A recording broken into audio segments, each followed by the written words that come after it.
assim, agora permanecem três, a fé, o amor e a esperança. E depois ele ressalta ainda, está lá em Filipenses 4, se não me engano. Agora permanecem esses três, a fé, o amor e a esperança. Ele ainda ressalta que o amor é maior que os dois, mas a esperança permanece. Então nós devemos ter esperança, não viva sem esperança. Uma pessoa sem esperança é uma pessoa cabisbaixa, é uma pessoa triste, é uma pessoa sem sonhos, sem projetos, não é? Não, nós precisamos ter esperança, né? Esperança é sinal da fé também. Eu tenho fé de que vai acontecer, então eu espero Deus agir, eu apresento a Deus. Aquele que tem esperança, ele trabalha por aquilo, ele apresenta a Deus aquilo e ele se alegra com aquilo. Quando você tem fé, não é? Quando você espera, a sua alegria vem antes. Olha só o que diz, a alegria não é só quando já realizou, é só quando você comprou o carro, é só quando, não.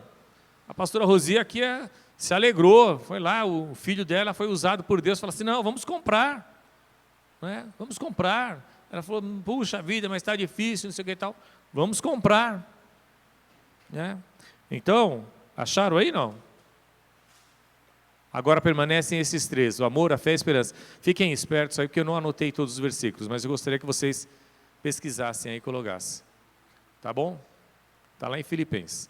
Mas enfim, é bom que eles também não se distraiam lá, eles ficam participando.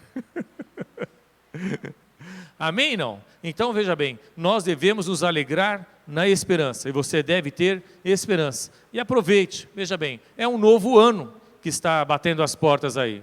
E não é só por causa de um ano novo, mas o ano novo serve para isso também, para nós falar assim, poxa vida, o ano de 2023 eu enfrentei algumas lutas, enfrentei algumas dificuldades, agora pois permanecem a fé, a esperança e o amor. É 1 Coríntios 13, 13. Obrigado. Estes três, porém o maior destes é o amor. Ok, não é? A Bíblia está dizendo que o maior deles é o amor, mas os outros dois também não são de se desprezar, pois eles estão na Bíblia e devem permanecer na nossa vida. Amém, não? Então essas questões a gente deve ter. Olha, meus amigos, meus irmãos queridos, quando nós falamos, alegrai-vos na esperança, e sede pacientes na tribulação, eu quero dizer para vocês, está lá em Romanos 12, 12, eu quero dizer para vocês o seguinte, que nós temos tribulação. João 16, 33 diz assim, Jesus fala assim, no mundo tereis aflições, mas tem de bom ânimo. A minha mensagem diária lá é, tem de bom ânimo, ela termina com, tem de bom ânimo.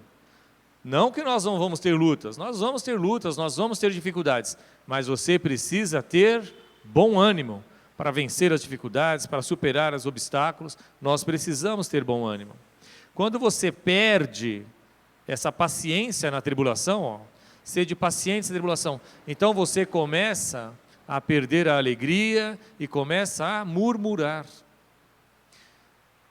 O pastor Enoque falava assim, a murmuração é como um grunhido. Lembra disso que ele falava isso? A murmuração é como um grunhido diante de Deus.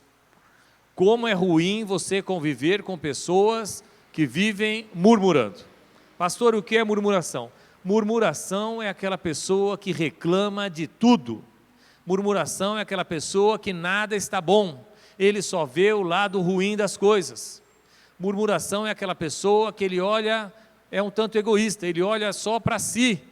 Ele não olha para as outras pessoas que passam dificuldade. Então ele vive a murmurar, não é? Parece que o problema dele é maior do que todos os outros.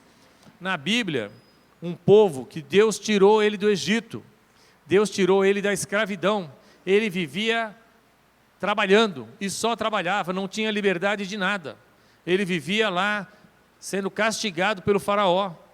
Mas quando Deus levanta Moisés, um dos grandes, quando Deus levanta Moisés de uma forma tão poderosa, e Moisés fala assim, porque ele primeiro fala, não sou eu, quem sou eu para poder tirar esse povo daqui? Deus levanta Moisés e ele vai e tira aquele povo do Egito.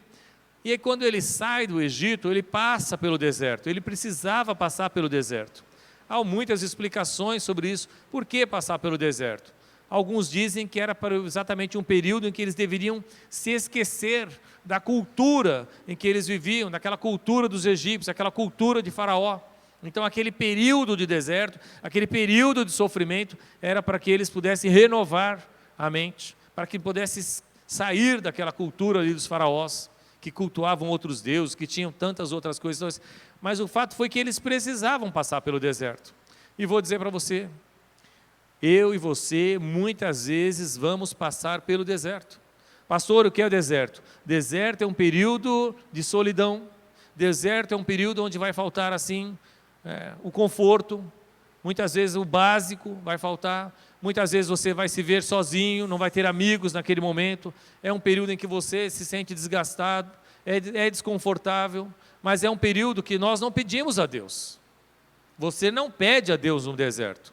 Eu não peço, eu não peço, Deus, eu quero passar pelo deserto, não. Mas quando você passa por uma dificuldade, muitas vezes, ou invariavelmente, é nesse tempo em que você vai se tornar mais íntimo de Deus. Nós ouvimos aqui o testemunho de pessoas que estavam passando por um deserto, que clamaram a Deus e hoje reconhecem a gratidão, são gratas e reconhecem a bênção de Deus. Como é bom quando a gente pode olhar para trás e falar assim, puxa vida, eu passei por um momento tão difícil, mas Deus deu a provisão e eu cheguei até aqui, amém não? Então aquele povo ali, quando eles foram para, está lá em Êxodo 14, 15, 16, vocês vão ver assim, eles chegam a falar para Moisés assim, falam assim, faltava túmulo lá no Egito, para você nos trazer aqui, para morrer aqui no deserto? Eles falam isso. Era melhor que nós morrêssemos lá, pois nós nos fartávamos da comida, lá nós tínhamos bebida, nós tínhamos água, aqui eu não tenho água. E aí Deus manda água para eles, e aí quando Deus manda carne, ele fala assim, mas essa carne aqui, só essa carne, Deus manda um maná do céu, e eles vão reclamando, e eles vão murmurando, e eles vão reclamando, e eles vão murmurando, e eles buscam adorar outros deuses. É um povo de murmuração. Aquilo irritou Moisés de tal forma, ele falou assim, por acaso eu sou Deus? Aquilo tirou a bênção, tirou a paz de Moisés, e Moisés estava tirando eles do Egito, da escravidão, do pecado. E muitas vezes a pessoa quando está saindo do mundo, e ele põe os pés na igreja, eu já ouvi isso de algumas pessoas, ele aceita, recebe Jesus como Senhor e Salvador, e ele fala assim, poxa, mas no mundo a coisa estava mais fácil, aqui na igreja parece que está mais difícil.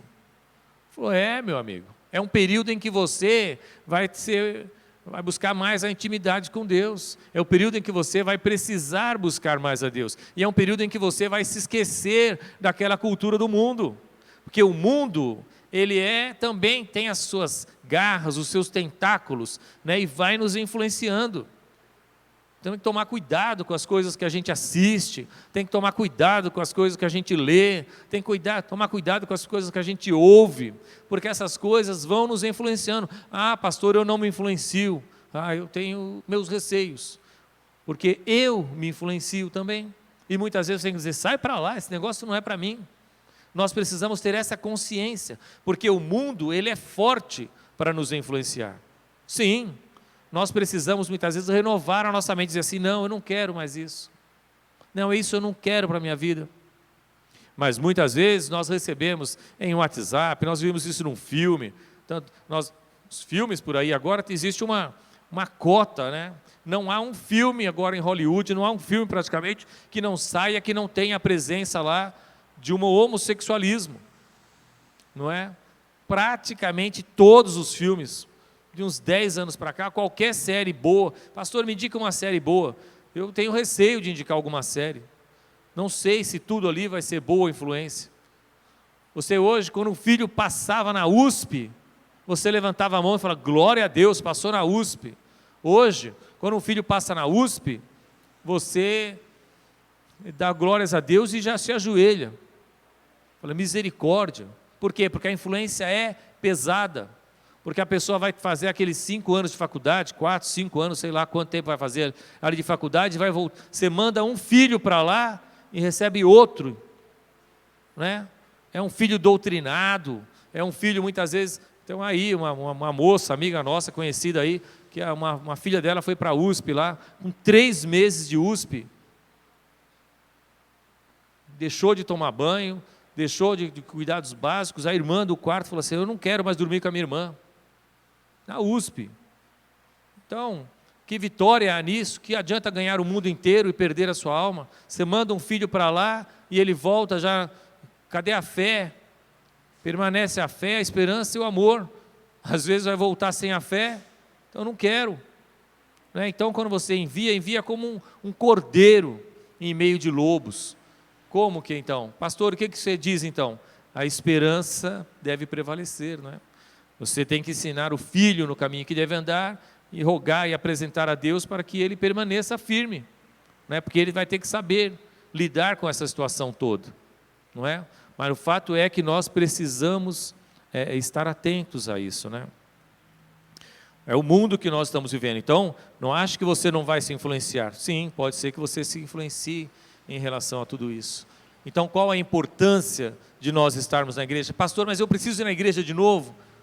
Meu querido, é porque é na igreja que você vai se fortalecer, é na igreja que você vai ouvir uma palavra como essa, uma palavra que outro pastor vai trazer, é na igreja que você vai buscar a face de Deus, é na igreja que você vai entoar cânticos. E tudo isso também, claro, nós pedimos a Deus que seja penetrado, que encontre morada no seu coração, não é?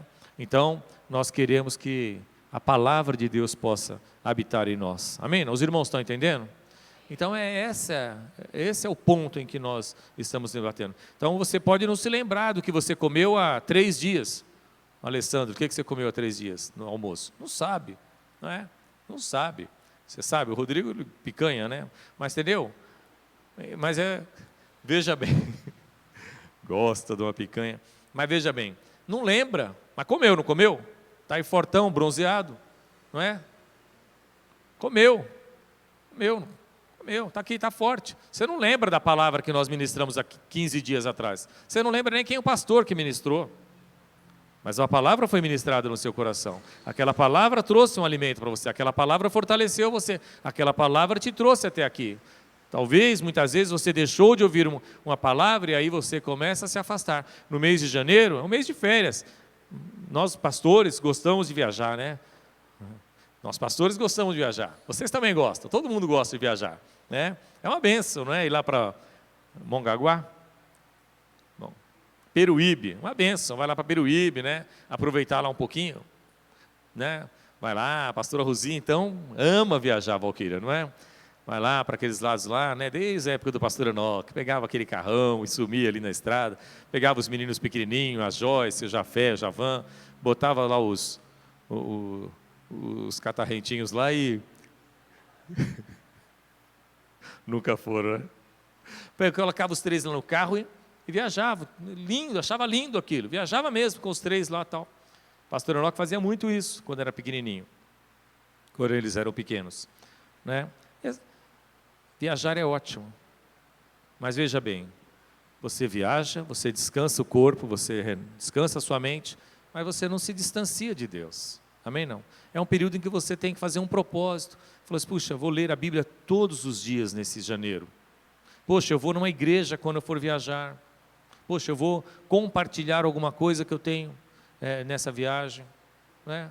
Essa última viagem que eu fiz agora aí, a pastora Kelly até testemunhou aqui, quantas oportunidades Deus me deu de compartilhar o Evangelho com tantas pessoas ali na Bahia, né, em Porto Seguro, pessoas que confessaram o nome de Jesus, pessoas que ouviram a palavra de Jesus, pessoas que me ligam até hoje, que eu mando mensagem, não é? Uma bênção, né? Uma bênção, nós podemos fazer isso numa viagem, e você volta descansado, feliz, alegre, bronzeado igual o Rodrigo e tal, mas entendeu? Mas renovado espiritualmente também. Tem gente, por exemplo, que no mês de janeiro, ele começa a se afastar e não volta mais. E não volta. Quantas pessoas se afastaram durante a pandemia, não aqui nessa igreja apenas, em outras igrejas, e nunca mais voltaram. Nós conversamos com os outros pastores, muitas vezes se afastam, né? Então nós precisamos estar juntos, nós precisamos estar congregando e ouvindo a palavra de Deus, e compartilhando isso também, amém? Não? Então, alegrai-vos na esperança, sejam pacientes na tribulação. Quando a Bíblia diz lá em Salmos que o choro pode durar uma noite, mas a alegria vem pela manhã, não é? O que você está dizendo? É a esperança. Pastor, mas é exatamente 12 horas? Quer dizer que eu vou dormir e de manhã vai estar melhor? Meus amigos, esse é um versículo que você pode usar da sua sabedoria. Ele está dizendo que o choro pode demorar um tempo, mas a alegria virá. Essa é a esperança dele. Olha, pode ser que não seja exatamente 12 horas, 8 horas o período do seu sono. Não. Ele falou assim, e muitas vezes é durante a noite, é durante aquele período em que você poderia estar descansando, mas você está chorando. Ele fala assim, olha, o choro pode durar um tempo, mas qual que é a esperança dele? A alegria vem pela manhã. A alegria do Senhor vem. Pastor, mas eu devo estar alegre? Eu vou dizer para você que a alegria é um dos frutos do Espírito. Está lá em Gálatas, capítulo 4, não é? Que a alegria é um dos frutos do Espírito. A alegria, o amor, a bondade, a longanimidade. A alegria é um dos frutos do Espírito. Então, se você, veja bem, se o Espírito Santo está em você, você deve estar alegre. Não seja uma pessoa carrancuda, uma pessoa que vive murmurando, uma pessoa que vive fechada para tudo. Não, leve alegria onde você for, não é? E o pastor Joel fala assim, tem gente que leva alegria onde vai, e tem gente que leva alegria quando se vai. Não é? Leve alegria onde você for. Onde você estiver, leve alegria. Chega na sua casa, como nós falamos aqui domingo, paz seja nesta casa, alegria seja nesta casa, você seja um instrumento de alegria, brinca com o cachorro, puxa o cabelo da esposa, faz um carinho no filho, não é? Leve alegria onde você está. Que ruim, como é ruim você estar do lado de uma pessoa triste, amargurada, não sei o quê, que só vive de cara fechada, que não manifesta o mínimo de alegria. Alegria é sinal de vida.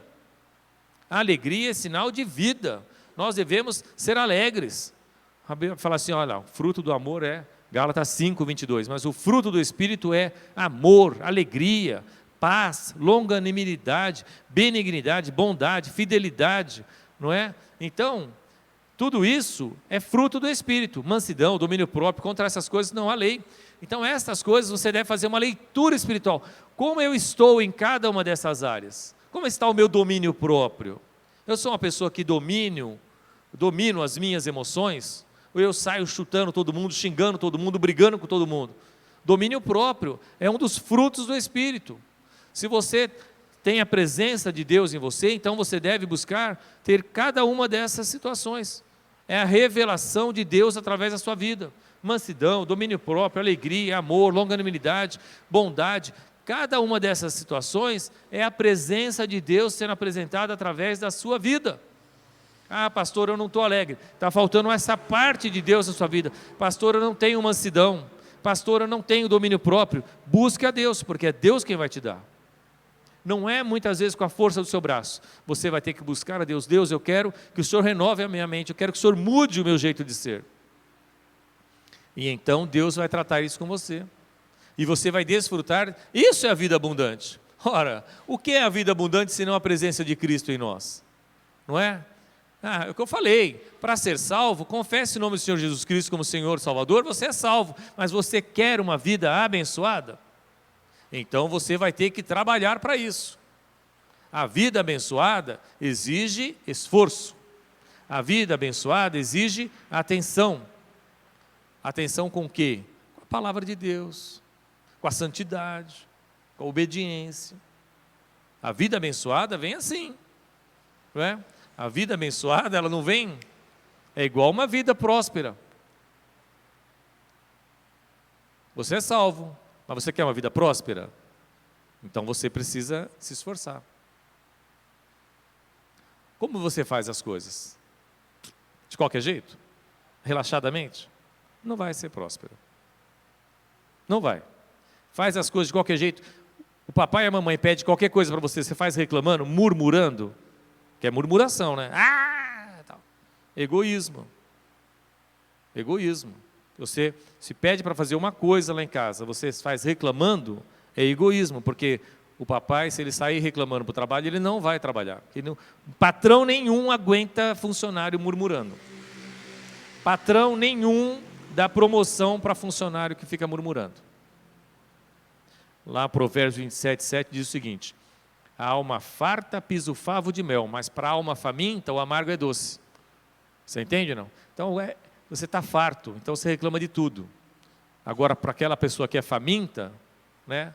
Aquela pessoa que está com fome, está com sede, que precisa vencer na vida, você bota ele em qualquer lugar que ele vai à luta, não é? Mas a pessoa está farta, não quero isso, não quero aquilo, não vou, puxa, agora eu de novo. Eu não reclamo de trabalho, nunca reclamei de trabalho. Não reclamo de trabalho, nunca reclamei de trabalho. Chegava lá no serviço, Josué, tem que fazer um negócio tal. Aqui, fala assim, falei, não sei o que, você vai? Eu falei, eu vou. Outro dia, falou, sério, você vai? Eu falei, eu vou. Oh, meu, que legal. Ele falou, não reclamo de trabalho. Eu, pastor Joel, você não vai ver a gente reclamando de trabalho. Nunca, nunca, nunca. Sabe o que é nunca? Nunca. Nunca reclamo de trabalho. Nunca reclamei de trabalho. Office boy, depois lá no Bradesco, depois militar, 13 anos militar, bombeiro, muitas vezes pesado. Depois fui para outro lugar, aqui, acolá, não sei o que e tal. Muda, às vezes a situação não é boa, tal, às vezes a gente vai para lá. Não tem problema. Lavo o rosto de manhã, tomo meu banho lá tal, e vou com bom ânimo para o trabalho. Não devemos ser pessoas que ficam reclamando. Deus não gosta e ninguém gosta. Naquela série The Crown, que eu assisto, né, que eu já assisti e tal, o príncipe, que hoje é rei, Charles, a irmã dele dá um conselho para ele. Ele está indo para a Escócia para estudar lá. Aí ele liga, choramingando, porque ele era um chorão, deve ser até hoje, um chorão, reclamão. A irmã dele fala, escuta, ô Charles, e vê se não fica reclamando, ninguém gosta de pessoas reclamando do lado. Faz parte, do dei risada com aquilo ali. É a mais pura verdade. Não é? É gostoso quando você vê pessoas que estão para frente, pessoas que passam, superam as dificuldades. Né? Nós temos aqui na igreja um casal aqui, mais que um, mas eu vou citar um caso, de que eles são exatamente isso aí. Eles se alegram na esperança de que um dia o filho vai andar. Eles se alegram, o filho tem fez 18, né? Fez 17 ou 18? Fez 18. Eles se alegram na esperança de que o filho vai andar. Eles são pacientes na tribulação. E eles perseveram na oração. Eu sei. Tem outros papais aqui, avós, que também vivem situação de luta. Hoje nós nos alegramos, claro, com o nascimento do Benjamin, da Laura ontem, claro, e nós louvamos a Deus que eles estão bem. Mas muitas vezes, não é, o mundo está assim. Vem um filho com uma dificuldade, com outra dificuldade, não é? Muitas vezes é dentro do lar, muitas vezes é fora do lar. Mas fica isso com você. Guarda aí, Romanos 12, 12. Se fosse o pastor Josué falando, seria aula de coaching. É o coaching. Não é coaching. Estou falando do que está na Bíblia. Alegrai-vos na esperança. Esse casal que vocês conhecem, que nós amamos tanto, eles se alegram na esperança. O filho fez lá uma cirurgia, um zíper, de cima a baixo. Qual que é a alegria deles? Ele vai andar.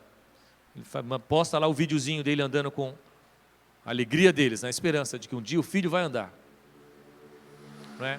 Pacientes na tribulação. A gente não os vê reclamando. Não vê reclamando, não vê murmurando, não. Tem gente que passa por um décimo disso e reclama muito mais.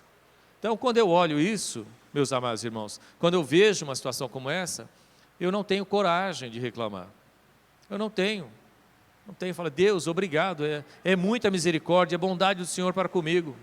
Não é? Eu não me invejo quem ganha 100 mil, 200 mil por mês. Não, Deus, está bom, o que o Senhor me deu está bom. Está ótimo, graças a Deus por isso. O mais importante eu já tenho. A minha alegria maior, como nós falamos aqui, é ter o nome escrito no livro da vida. Amém? Não? Essa é a nossa alegria maior. Então, alegrai-vos na esperança, sede pacientes na tribulação e perseverai na oração. Não é? Então, o apóstolo Paulo, abram lá em 2 Timóteo 2, por favor, só para nós finalizarmos essa parte aqui.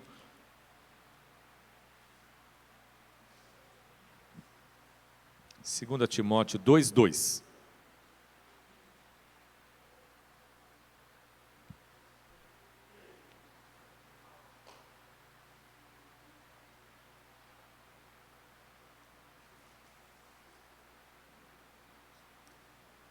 Passa para o próximo, deixa eu ver.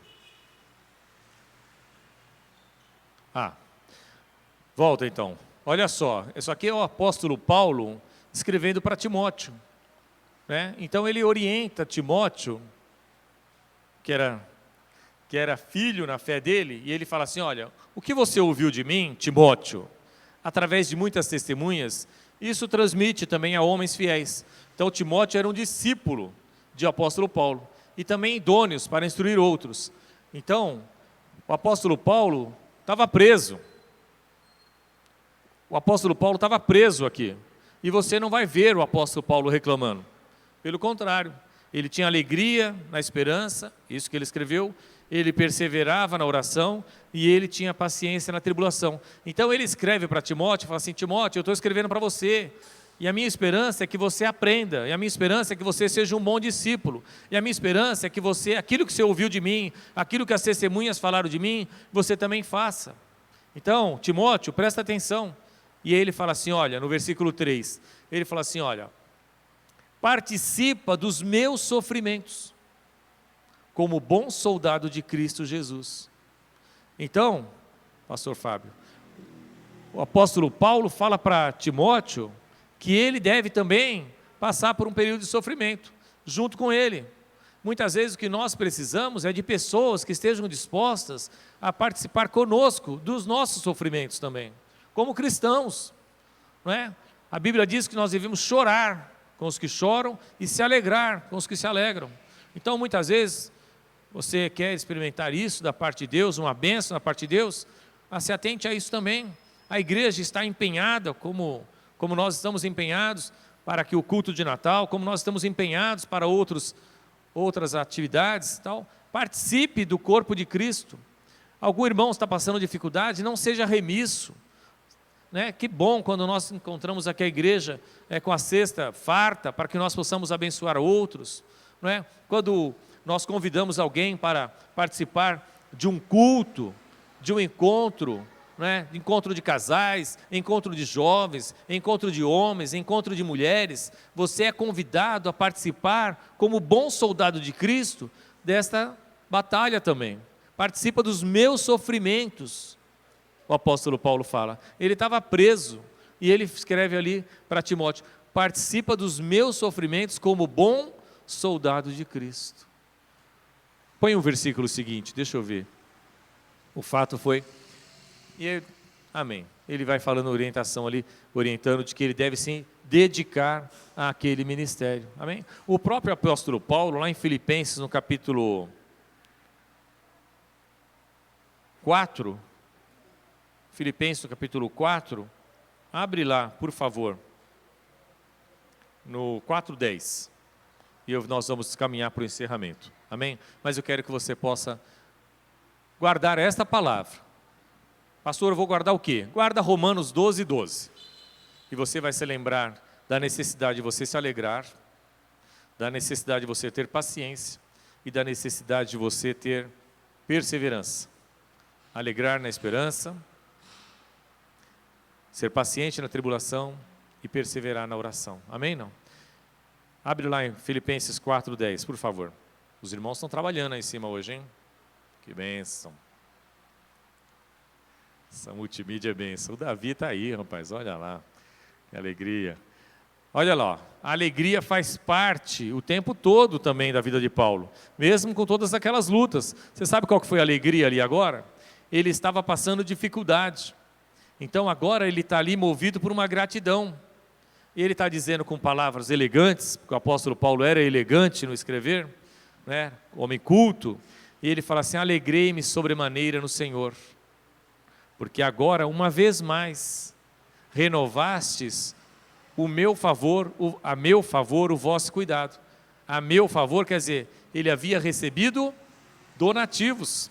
O apóstolo Paulo viveu como uma pessoa pobre, humilde, não é? Imagina, hoje, os pregadores famosos, os pregadores por aí, né, ganham muito bem, né, valores muito altos para ministrarem a palavra. O apóstolo Paulo, o maior doutrinador da igreja, nosso Senhor Jesus Cristo, vivia de forma humilde, não é? Ele fala assim, alegrei-me no Senhor, porque mais uma vez, então aquele povo de Filipos, havia mais uma vez sido caridosos com ele. Ele fala assim, renovastes a meu favor o vosso cuidado, o qual já tinhais antes, mas vos faltava a oportunidade. Ele estava aqui no momento agradecendo a cesta básica.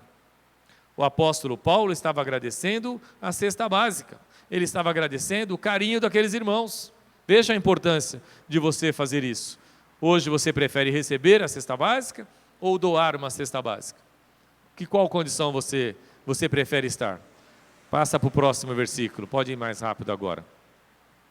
Digo isto, olha só que lição o apóstolo Paulo fala de ser paciente na tribulação. Digo isso não por causa da pobreza, porque aprendi a viver contente em toda e qualquer situação.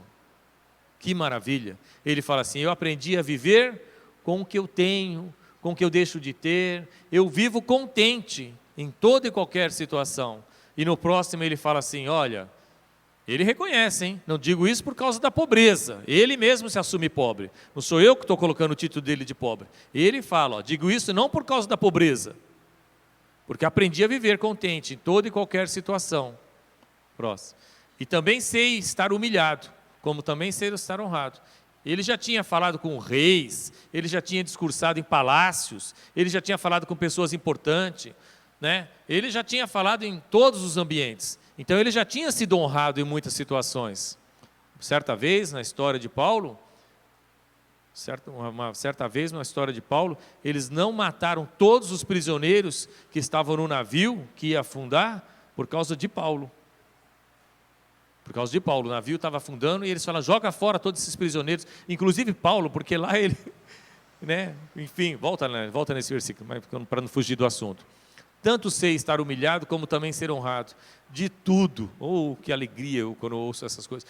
De tudo e em todas as circunstâncias já tenho experiência, tanto de fartura como de fome. Assim, né? Assim como de abundância como de escassez. Quer dizer, ele já tinha ido de churrascaria, né? Já tinha participado daqueles rodízios que a gente gosta tanto, como ele já tinha passado também por muitas privações. E aí ele finaliza no 4:3, diz assim, posso todas as coisas naquele que me fortalece. Posso todas as coisas naquele que me fortalece. E aí você pega lá no pescoço de uns aí, posso tudo, tudo posso todas as coisas, eu posso tudo. Nada mais errado. Você pode mesmo? Porque o apóstolo Paulo está dizendo o seguinte, que ele pode tanto estar numa situação de pobreza, de escassez, como viver de fartura. E aí ele fala assim, aprendi a viver contente em toda e qualquer situação. Posso todas as coisas daquele que me fortalece. Então ele é paciente na tribulação e alegra-se na esperança de que Deus vai cuidar dele. Amém, não? Então, que nós possamos hoje ter como esse fortalecimento para mim e para a sua vida. Pastor, isso é fácil? Não. Não é fácil, mas é necessário. Amém? É necessário que você tenha esperança. Alegre-se então na esperança. Porque quando você orar por chuva, use capa de chuva. Amém? Não. Então quando você pedir uma bênção, creia que ela virá. Porque Deus vai agir na sua fé. Você quer uma faculdade? Ore a Deus pela faculdade, esforce por aquilo. Acorde cedo, vai estudar, faça a excelência, faça um propósito diante de Deus. Quer um emprego? Não aceite de palavras de derrota. Quer um carro novo? Não aceite palavras de derrota. Apresente a Deus, coloque um propósito nisso tudo e viva na esperança do Senhor Jesus. Amém? Não? Porque Ele é fiel para completar, Ele é fiel para realizar. Aquilo que é difícil para você, aquilo que é impossível para o seu irmão, para Deus não é. Amém? Não? Então alegre-se na esperança. Está passando por um momento de tribulação, está passando por um momento de luta, não fique murmurando por aí, não fique reclamando para quem não deve. Apresente diante de Deus, chore diante de Deus, compartilhe com alguém que vai dar uma palavra de vitória para você, alguém que vai orar por você, participe das reuniões de oração, né? Chore diante de quem você deve chorar, e não ficar chorando, murmurando aí, diante de pessoas que vão falar para você, é isso mesmo, né? Igual falaram para Jó lá, tal, amaldiçoa esse Deus e morra. Né? Isso é a palavra do mundo. Né? Mas Jó foi perseverante na tribulação, foi ali paciente na tribulação. É por isso que ele é conhecido e é por isso que o nome dele é lembrado até hoje. Porque na tribulação ele foi paciente. E na oração? Perseverar, não é? Orar e sem cessar, orar o tempo todo. Amém? Essa é a palavra.